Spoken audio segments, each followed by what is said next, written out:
Good afternoon and welcome to part two of architectural history. We're going to talk solely about architectural styles in this lecture. Architectural styles change most rapidly. They are usually predicated on a nationwide stylistic influence, like books that are published or professional architects that are particularly popular. Architectural styles often take 20 to 50 years to run their cycle of popularity. Every 20 years, once buildings become handmade, oftentimes their period of popularity will overlap so that two different styles are popular at the same time. There are guides available that allow you to study these if you get excited about it and want to talk about it. So I would I would recommend if this gets you excited, please come and talk with me, and I'm happy to share with you some bibliographic information. In order to figure out what style a building is, there's some shortcuts you can take. Check for the design at the roof line, particularly at the gable end and along the eaves, along the long axis and short axis, right at the roof line. Also, look at the shape of the windows, the proportions of the windows, and any design elements at the window surrounds and at the door surrounds. The proportions of the doors and windows will tell you quite a bit, as well as the decorative style at those doors. The earliest nationwide style that swept the country right after the American Revolution is referred to as federal. Now, a pet peeve of mine is that a lot of realtors refer to any old building as colonial, and even historical buildings as colonial, even though Kentucky wasn't settled during the colonial period. So we have no colonial architecture in Kentucky. We do have federal period stuff that was built as early as 1785, and it is federal in period. Ways to tell a federal building. If it's brick, then the brick often displays a decorative brick masonry that includes courses in vertical array of short, long, short, long. It's called Flemish bond. Watch the cursor, long, short, long, short, long, short, going up. That's Flemish bond brick. There will also, at about knee height, right here in the right-hand picture, you will see a projecting course of brick. Here it is in close-up. It's called a water table. It's made of polished brick and is a decorative flourish. It has no function, but it's quite pretty.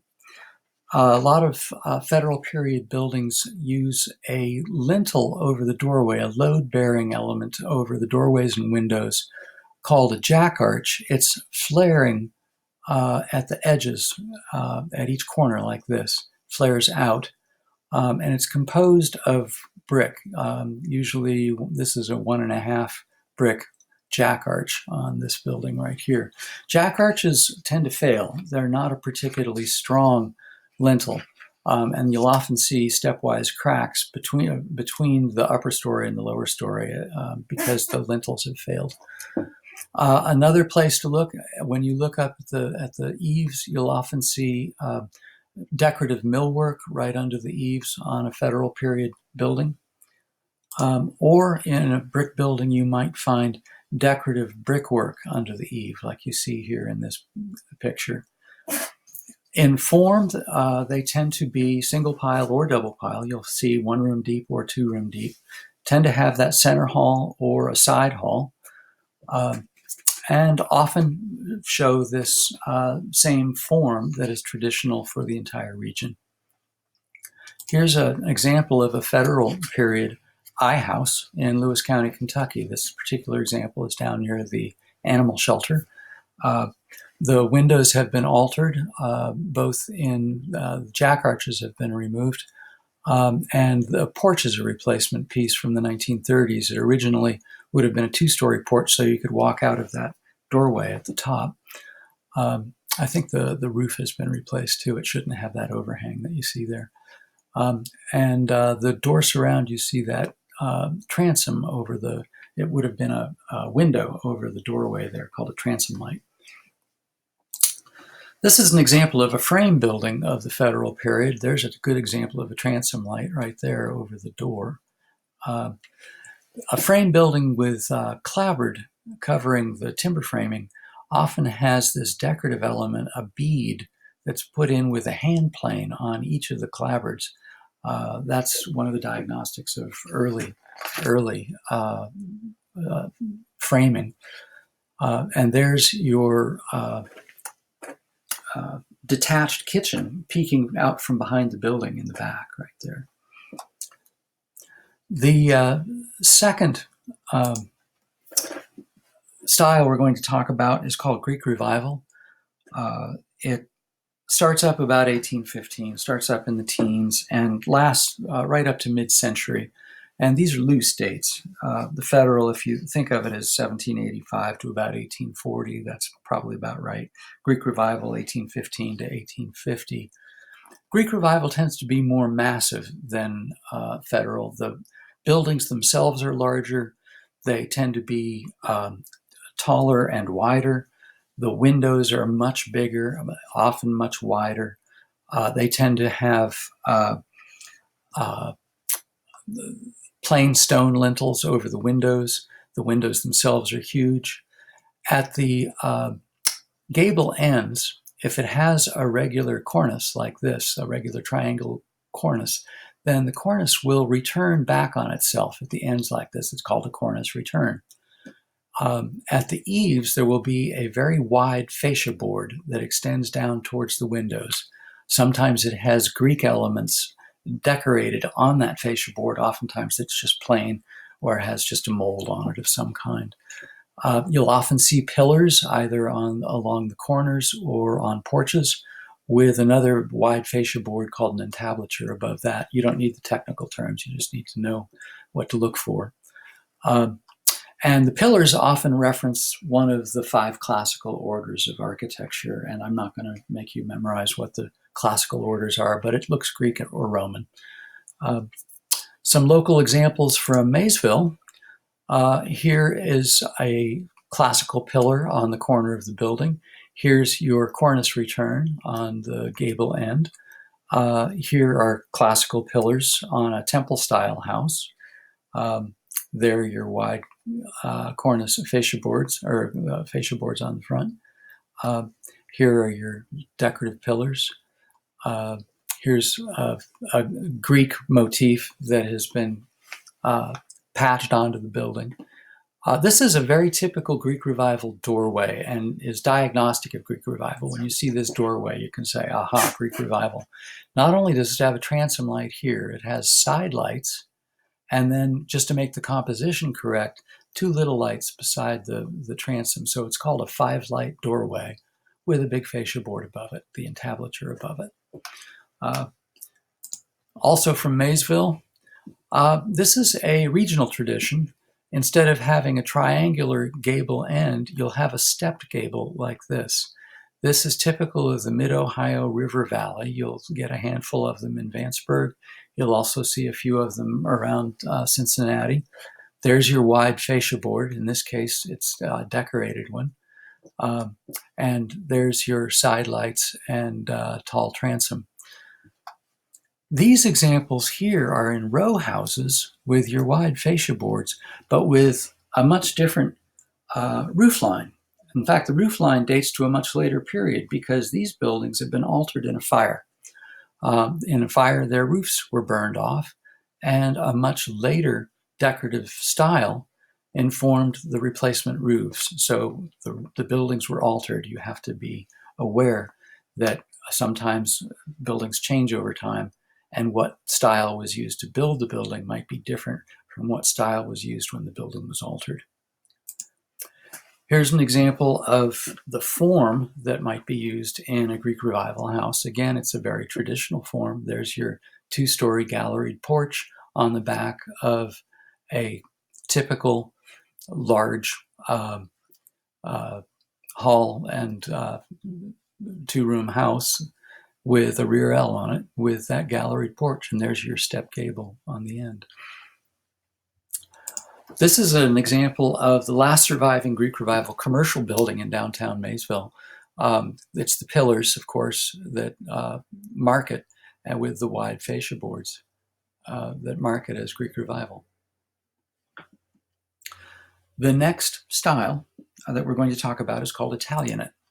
Italianate dates to just before the Civil War, right at the turn of the mid-1850s, right at about 1850, lasts the whole second half of the 19th century. And there's several really easy ways to recognize an Italianate building. First, look at the roof line, and you're going to find these decorative, elaborately made brackets. And there are going to be a lot of them right under the eave.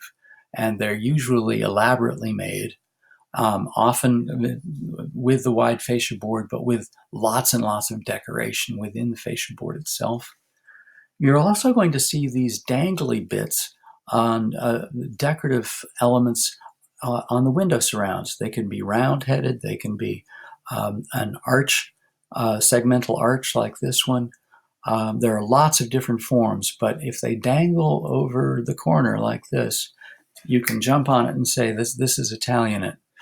Another marker for Italianate, the windows will look like somebody grabbed them at the top, at the bottom, and stretched them out of proportion to make them look more vertical than they normally would be.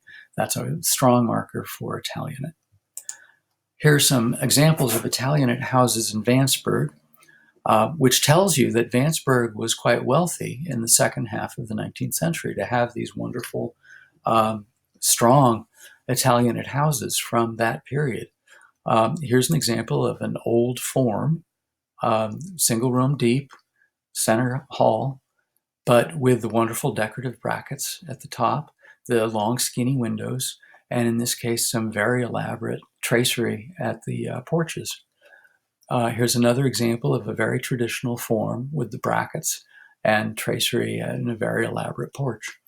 And this example, they threw out the traditional form entirely and went after a storybook architectural form that probably a professional designer came up with. But all of them are strongly Italianate. Next, we're going to talk about Gothic Revival. Gothic Revival in many ways overlaps Italianate. It starts a little bit earlier. It overlaps Greek Revival as well. And it doesn't last quite as long as Italianate. It's gone by about the 1880s. And one of the easiest ways to think about Gothic Revival is to think about churches, because lots and lots of churches were built in the Gothic Revival style. And one of the ways you can tell it is to look at this gable, this cross gable, and think about it as being stretched vertically. They're elaborately peaky and often have this vertical element called a crocket, sticking up through the point of the arch with gingerbread at the eaves, sometimes elaborate gingerbread at the porches and eaves. They'll often have the same brackets that you see in Italianate, but with lots more tracery around them and pointed arches, like here, are a marker for Gothic Revival. Pointed arches in the doorways are a marker for Gothic Revival. This one kind of evokes a steamboat in all the tracery on the porch, and is actually referred to by architectural historians as a steamboat Gothic house. So you've got subtypes within Gothic Revival. You've got church Gothic Revival, you've got steamboat Gothic Revival, lots of different kinds. But it's pretty easy to spot because of these pointed arches.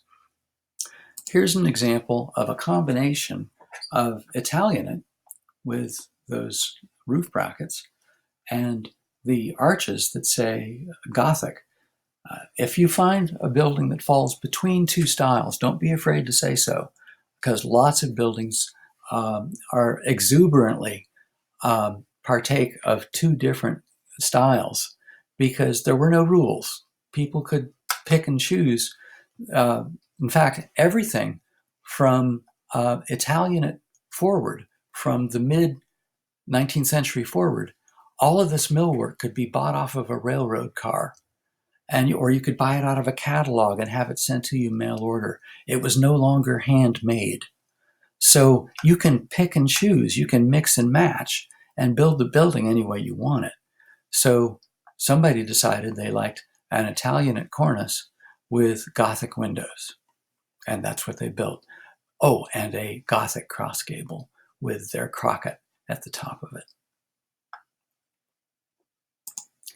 Things get really wild towards the end of the century, and what we think of as High Victorian, what architectural historians refer to as Queen Anne. This is very storybook, very romantic kind of architecture, and it's intentionally eclectic. It often mix and matches different surface treatments, so you might have lots and lots of timber framing on one surface, like you see here, and lots of decorative shingles on another surface, with clapboard on another surface, and brick on another surface. And here you see some wicker work down here under the porch. Or you might have stone on one wall and brick on another wall. Those are all markers. When you see a building that has lots and lots of different surface decorations and that doesn't follow a traditional form, but instead uses it slaps on a tower and slaps on bay windows and has multiple turrets like this and very, very tall chimneys. When you see something like that, chances are you can call it High Victorian if you want, or say it's Queen Anne. And it's usually from the last quarter of the 19th century.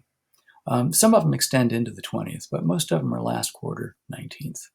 And they're what we usually think of as a Victorian house. That's what we think of. I'm not going to show you other examples. They're pretty easy to spot. Some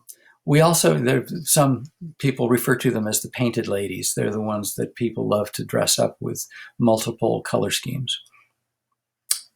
Now, what happens at the turn of the 20th century is interesting. People get nostalgic, and they start reaching back for older styles and taking bits and pieces of the motifs that define older styles to create a new mass-produced version of what had been before an older style. So, for example, you get Colonial Revival.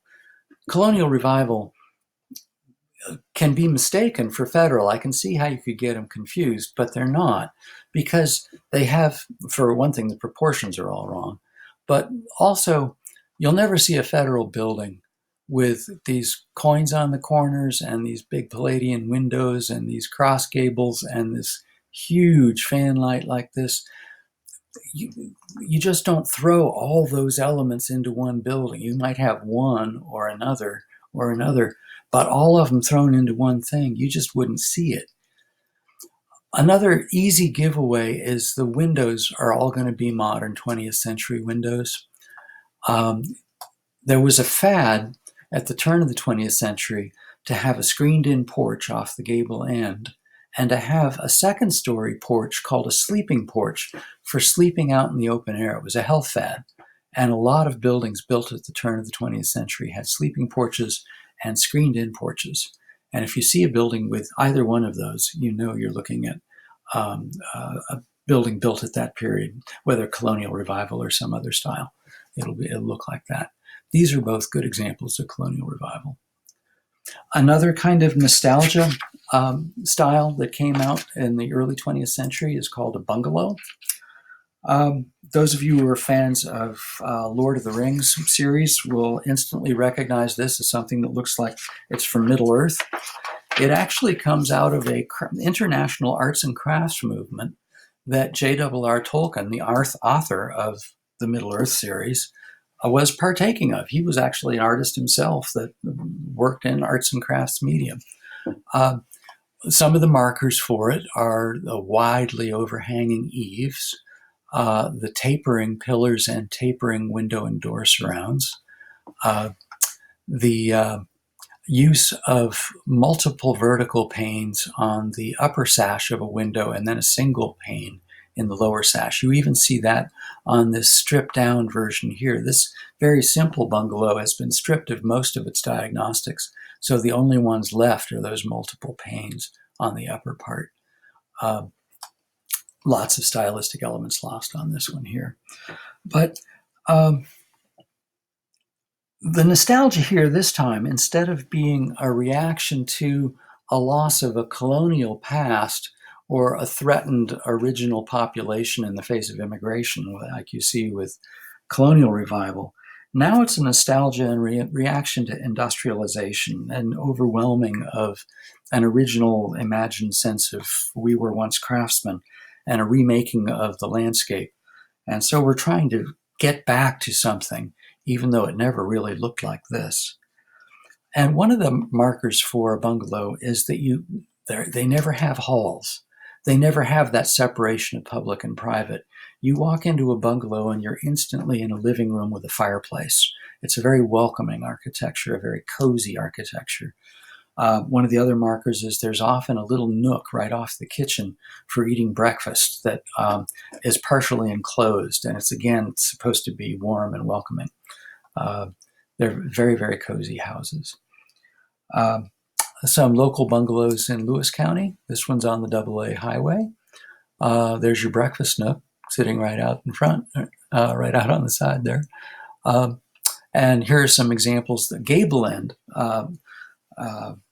bungalows are a little harder to spot, but the overhanging eaves and the tapering columns are some of the ways to mark them. And look for those windows with the multiple panes on top and single panes on the bottom, and you'll find it pretty fast. After World War II, there was a building boom when the GIs came home, and they invented, or rather stepped back and took a look at commercial architecture to create a new residential architecture based on much more modern styles, looking very closely at what Frank Lloyd Wright was making. And I hope I get an opportunity to talk with you about Frank Lloyd Wright at some point in this semester. I will try. But what they're doing is making a clean break with tradition based on his prairie-style homes of the previous generation of the early 20th century to create at mid-century minimal lines that blend into the landscape while maintaining some sense of privacy. They're always single-story, these ranch buildings, ranch-style housing. They have large roof overhangs, a shallow or flat roof, and picture windows. The early ones, the early versions of the picture windows in the upper left here, often had small windows attached to the picture window with tiny little louvers that would crank out to open the louvers. I remember those as a kid. They often have French doors on the back leading onto the patio. The second generation after the early 60s almost always have an attached garage. I've heard realtors refer to these ones as front-enders or front-end loaders because of the front-facing garage on the facade. Seriously, good architectural design should not have a garage facing the front. Hide it, put it somewhere else. And finally, ranch style morphed into a split level design where you walk in at a mid-level and walk up 4 steps into a top level or down 4 steps into a lower level with a living room on the first level that you walk into. That gets us up into a pretty modern period, actually gets us up into the period where my students were born. And what you were born into is a period called McMansions, modern multi-gabled structures that actually also are a bit nostalgic. They're nostalgic for everything that ever happened before. They're actually a kind of postmodern klepto architecture that takes a little bit from everything that ever happened before and borrows from every period depending on what the developer liked. The diagnostic traits are each of these gables doesn't really function to hold a specific volume. The big volume is held by this large hipped roof right here. You see the large roof line behind all the gables? That's the main house. All these other pieces are rather symbolic. One of the most symbolic ones is the front door. This is the front doors on McMansions usually have a two-story gable over them. They are the most elaborate front doors in American architectural history, which is all the more ironic because the front door is never used in a McMansion. There's often never even a path to the front door because the way these buildings are used, everybody goes in through the garage. Even guests, when they come to dinner, go in through the garage. That front door with the two-story elaborate entrance is never opened for anybody. Which brings us to the question, now that we've run the gamut of styles, what's the meaning of architecture? Well, of course, the meaning for the kind of architecture I've asked you to study is obvious. It means home. It means home sweet home for all of us. And that's the kind of meaning I'm asking you to ascribe